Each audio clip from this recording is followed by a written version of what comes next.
Welcome to Capernaum. That's right, Capernaum of the New Testament of the Gospels. I'm going to turn. This is a little bit of the excavations they've done here. This is the synagogue. Let me back up, you can see a little better. It's a synagogue from the 4th, 5th century, very large one. In this area of the country, starting to go into the Golan, the natural stone in this area is a basalt stone, this black stone. But in the 4th and 5th century, I read different things, probably already because of Christian pilgrimages being done here. They built a very large synagogue with limestone that they brought in from other areas. And if you'll see, let's see if you can see around here. One, they think they've only excavated a third of Capernaum, but you see all these stones here, and actually they got a few interesting ones over here.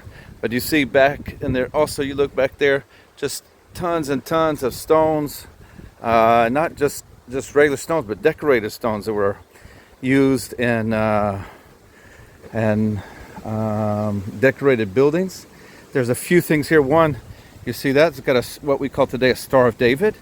Now 2,000 years ago or 1,500 years ago, when this was built, that was not a Jewish symbol.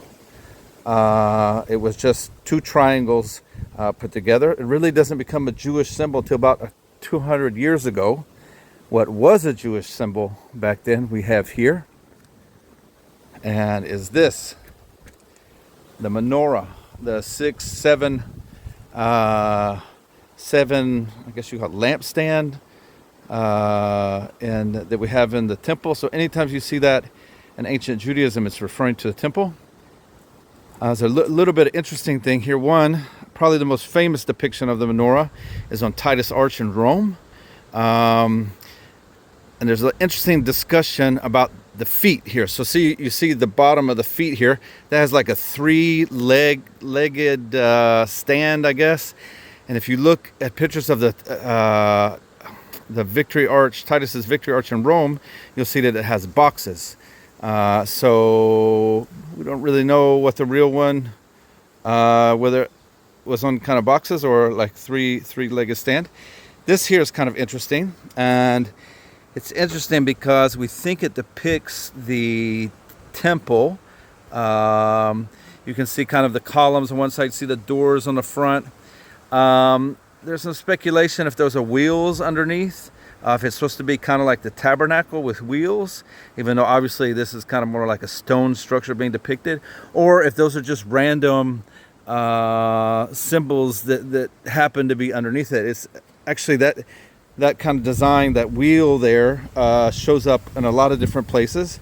And one of them that shows up again is in Magdala, which maybe I'll try and do a video over there a little bit later, separate video. And you'll see that same kind of shape appears there. And one reason it does is because Jews aren't supposed to depict anything that's alive, any really plant or animal, especially not a person, because that can be interpreted as an idol. So you get like geometric patterns that show up a lot. Let's see. Let's continue over here. Let's go back to the synagogue. Show you over here an illustration that it does. I think this was probably two floors and two very high floors. So something kind of like that. Here, I'll back up a little bit if you want to read that later. What I like to do, and I'm not sure I can do it while I'm filming. Hold on a second. Okay, I wanted to read some verses from the first chapter of Mark, but I can't do that while I'm filming. But I'll just kind of summarize them. One is they talk about when the Sabbath started, or when the Sabbath began. And it's the second half of the first chapter in the book of Mark, and it says they went to the synagogue. But anytime we have some time stamps like this, when does Sabbath begin? So when does the Sabbath begin? That's Friday night when it gets dark. So they're gathered in the synagogue. Jesus and his disciples go there, and he's teaching. He is going to heal a withered man's hand. And the people are going to comment, who is this who's teaching with authority? Which honestly, I'm still trying to figure out exactly what that means. I'm sure a lot of you have different ideas about that. But it's interesting there, and this is a theme throughout the book of Mark. Who recognizes Jesus in that encounter there? He casts out an evil spirit, and the spirit who recognizes, I know who you are, the Holy One of God, Kadosh Adonai. That is a single individual. That is not referring to something, oh, you're holy. That is the holy. You are the holy of God.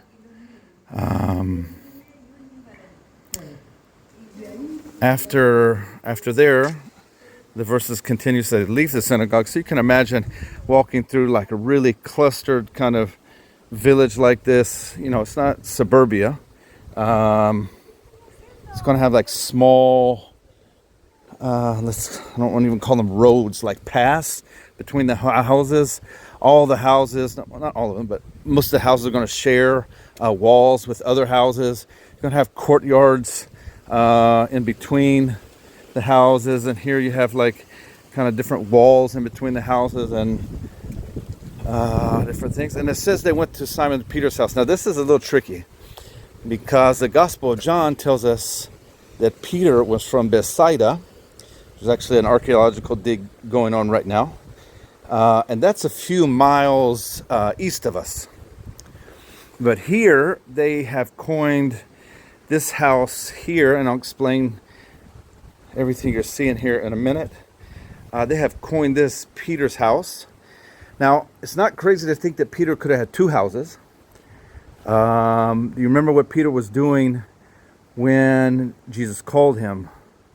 He was fishing, and what did he do? It says he left the boat with the hired servants. So they had like a family business, and I assume it was successful. The northern shore of the Sea of Galilee, the northern part of the Sea of Galilee, very well known back then for fishing. One big reason is because they have 7 salt springs that used to feed into the Sea of Galilee, and the fish would come to get some of those minerals. The state of Israel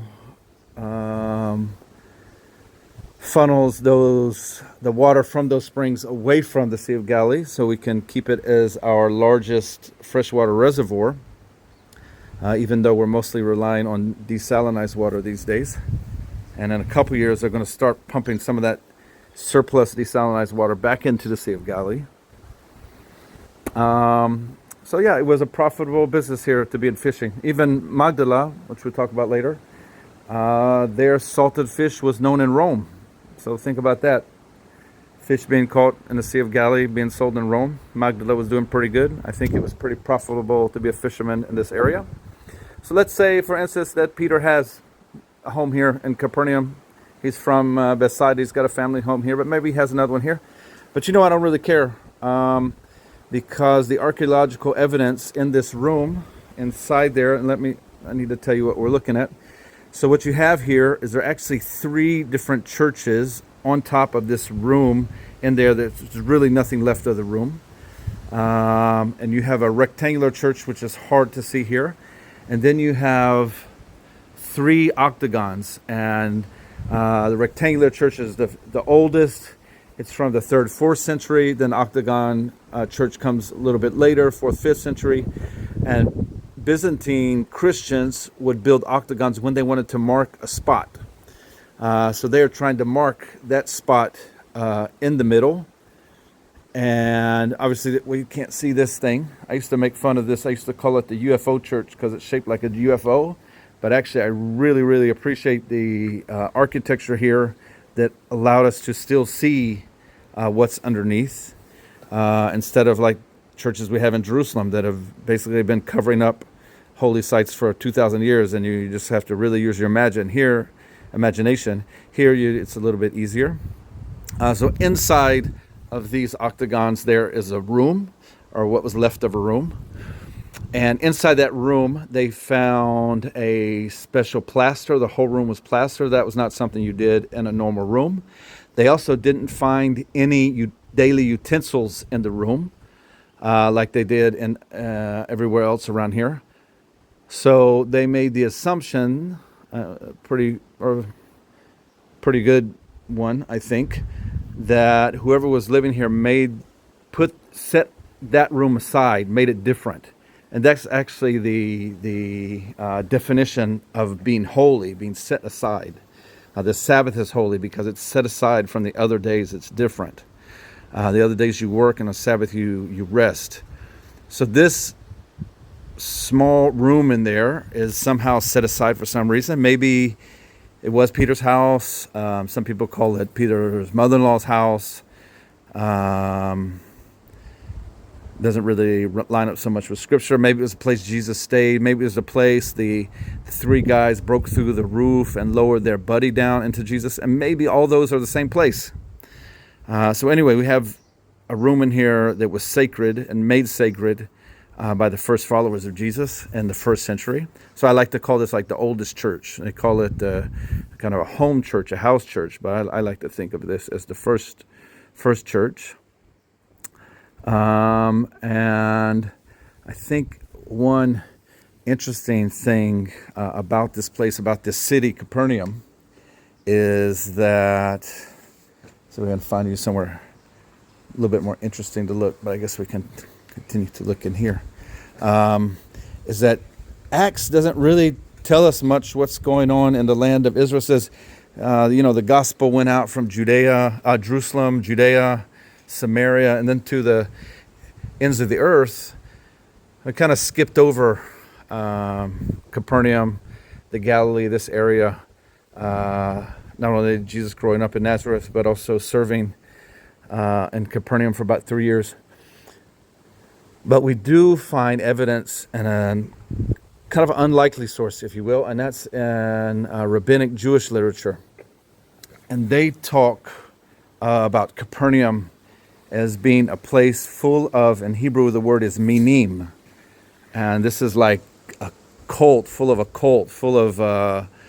sects, sects, and what they're referring to is Jewish followers of Jesus. They don't call them that name; they call them this name in Hebrew, minim, which is let's cult, I guess, or something like that.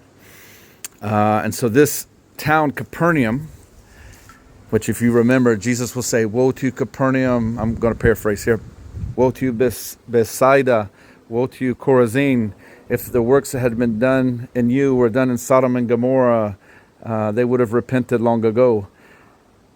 So apparently they did in Capernaum, and that's pretty cool to me, because these were the people that, at least during his ministry time, knew Jesus the best. These were the people who saw him almost on a daily basis if he wasn't traveling around the country. And I think that is pretty cool. There's also some other stories from rabbinic literature about, remember, all Christians at this time are pretty much Jewish. Jesus, he says his ministry was to the lost sheep of Israel. And if you remember the Syro-Phoenician woman who's begging him to minister to her, and he says, I've come to the lost sheep of Israel. And she says, even the dogs get to eat the crumbs off the table. And then he tells her, her faith is, he hasn't seen faith like hers in Israel. And there's maybe some other examples there, but most of his ministry is to the Jewish people at the time. It's going to be Paul and later and other apostles who are going to bring the gospel to the Gentiles. So back to one of these other stories. There's a story in rabbinical literature about a Jewish non-believer or a non-believer in Jesus coming into the city. And then it says something like they put some magic on him. And I wonder what that means, because magic, they're trying to explain something they can't explain, perhaps something supernatural. And then it says that it took them a long time to kind of remove it from him. So I don't know what was going on there, but it's interesting that something unexplainable was happening with these first century Christians, these first century followers, disciples of Jesus. And I think that's maybe, if I've got time, got 10 minutes, I'll show you, take you down here to the water, if we're already down here. So this church, this big church here that kind of floats over the ancient churches underneath, was built in the 90s. Let me take you down here to the water. And as it does every afternoon around the Sea of Galilee, the wind picks up. Got some windsurfers out there.